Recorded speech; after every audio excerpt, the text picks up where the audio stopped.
Assalamualaikum warahmatullahi wabarakatuh. Perkenalkan, nama saya Aprilia Anastasia, NIM 2110103. Di sini saya akan mengulas kembali pembelajaran mata kuliah KDK dengan judul Peran dan Fungsi Perawat. Kita mulai. Peran dan fungsi perawat.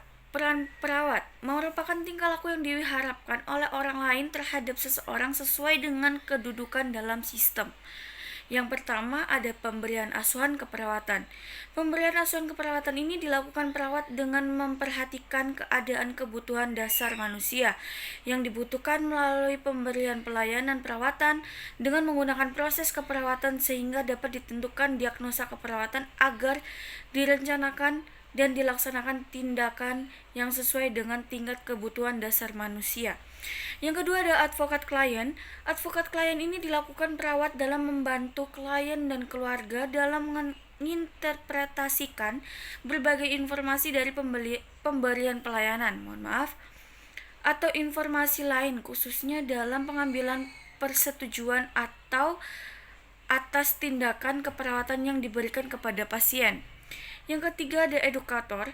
Edukator dilakukan sebagai pembantu klien dalam meningkatkan tingkat pengetahuan kesehatan, gejala penyakit, bahkan tindakan yang dilakukan atau yang diberikan sehingga terjadi persetujuan perilaku dari klien setelah dilakukan pendidikan kesehatan.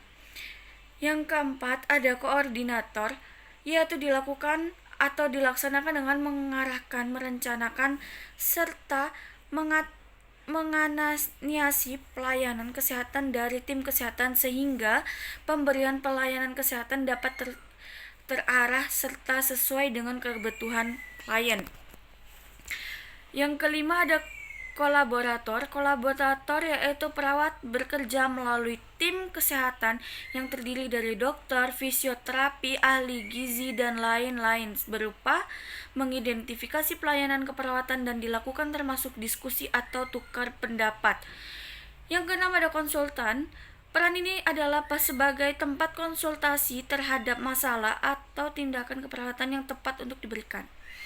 Penelitian atau pembaharuan. Yang ketujuh yaitu pembaharuan dapat dilakukan mengadakan perencanaan, kerjasama, perubahan yang sistematis dan terserah sesuai dengan metode pemberian pelayanan keperawatan. Yaitu ada dua fungsi perawat. Kita masuk ke bab fungsi, ada dua, yaitu fungsi perawat. Fungsi adalah suatu pekerjaan yang harus dilakukan atau dilaksanakan sesuai dengan perannya. Yang kedua, ada fungsi dapat berubah dari suatu keadaan ke keadaan yang lain. Fungsi independen, yaitu merupakan fungsi mandiri dan tidak tergantung pada orang lain, di mana perawat dapat melaksanakan tugasnya dilakukan secara sendiri dengan keputusan dalam melaksanakan tugasnya, dengan keputusan sendiri dalam melakukan tindakan dan dalam rangka memenuhi kebutuhan dasar manusia seperti pemenuhan kebutuhan fisiologi, dan lain sebagainya. Yang kedua ada fungsi dependen, merupakan fungsi perawat dalam melakukan kegiatan kegiatan atas pesan atau instruksi dari perawat lain sehingga sebagai tindakan pelimpahan tugas yang ini diberikan, hal ini biasanya dilakukan oleh perawat spesialis kepada perawat umum atau perawat primer ke perawat pelaksana. Yang ketiga ada fungsi interdependen, yaitu dilakukan dalam kelompok tim yang bersifat saling ketergantungan di antara lain, yaitu tim satu dengan tim yang lain. Fungsi ini dapat terjadi apabila bentuk pelayanan membutuhkan kerjasama tim dalam pemberian pelayanan seperti dalam memberikan asuhan keperawatan pada penderita dan mempunyai penyakit kompleks. Sekian dari saya pembelajaran KDK, mata kuliah KDK.